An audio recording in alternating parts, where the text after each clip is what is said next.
Hello guys, അപ്പോൾ നമ്മൾ ഇന്നത്തെ വീഡിയോ എന്ന് പറയുന്നത് നമ്മൾ ശബരിമലയ്ക്ക് പോകാൻ വേണ്ടി മാലയിടുകയാണ്. അപ്പോൾ നമ്മൾ തലേ ദിവസം നമ്മൾ മാല കൊണ്ടുപോയി കൊടുക്കുകയാണ് അമ്പലത്തേക്ക് നമ്മൾ മാലയും മുണ്ടും കർപ്പൂരവും ചന്ദനത്തിരിയൊക്കെ കൊടുക്കാൻ വേണ്ടി പോവുകയാണ്. നമ്മൾ 7 മണിയാണ് അമ്പലത്തിലെത്തുമ്പോൾ. അപ്പോൾ നമ്മൾ ഇതൊക്കെ കൊടുത്തിട്ടുണ്ട്, പൂജാരിക്ക് കൊടുത്തു. നാളെ രാവിലെ 6 മണി 7 മണിയാകുമ്പോൾ വരാം എന്ന് പറഞ്ഞു.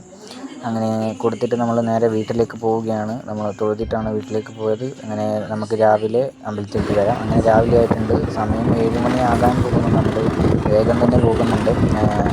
അപ്പോൾ അവിടെ ആ അമ്പലത്തിലെത്തിയിട്ട് കാണാം. ഇത് വേറൊരു മാലയാണ്, ഈ മാല ഞാൻ വെറുതെ ഇട്ടതാണ്, അത് ഊരണം.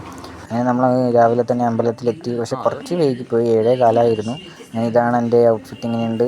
ഓമിൻ്റെ കുർത്തയാണ് ഞാൻ ഇട്ടത്. അങ്ങനെ മുട്ടിക്ക് വാരി സെറ്റാക്കി നമ്മൾ മാലയിടാൻ വേണ്ടി പോവുകയാണ്.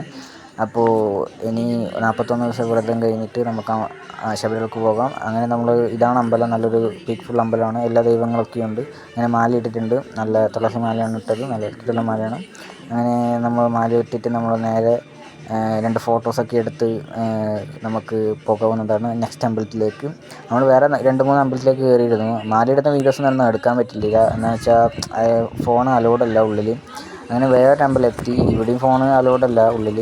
ഈ അമ്പലത്തിൻ്റെ വ്യൂ നിങ്ങൾക്ക് കാണിച്ചു തരാം. ഇത് അയ്യപ്പൻ്റെ അമ്പലമാണ്. കണ്ടോ ഗൈസ്, എന്തൊരു വ്യൂ ആണ്, കിടിലൻ വ്യൂ ആണ്. ഈ അമ്പലത്തിൽ നമ്മൾ എത്തുമ്പോഴത്തേക്ക് 8 മണിയായിരുന്നു, പക്ഷേ നട പൂട്ടിയിട്ടില്ല. അങ്ങനെ അമ്പലത്തിലെ വ്യൂ കണ്ടിട്ട് അങ്ങനെ നമുക്ക് നേരെ വീട്ടിലേക്ക് പോകാം. അതിനു മുമ്പ് ഞാൻ അമ്പലത്തിൽ നിന്ന് കുറച്ച് ഫോട്ടോസൊക്കെ എടുത്ത്, പുറത്തുനിന്നാണ് എടുത്തിട്ടുള്ളൂ, എന്ന് എടുക്കാൻ പറ്റില്ല. അങ്ങനെ നമ്മൾ വീട്ടിൻ്റെ അടുത്തൊരു അമ്പലം ഉണ്ടായിരുന്നു, ആ അമ്പലത്തിലേക്ക് വൈകുന്നേരം പോയി തൊഴുതു. ഇവിടെ അങ്ങനെ എല്ലാ ദൈവങ്ങളും ഉണ്ട്. അങ്ങനെ നമ്മൾ തൊഴുത് ഇറങ്ങി. അപ്പോൾ അടുത്ത വീഡിയോ ഓക്കെ ബൈ, സംശയം.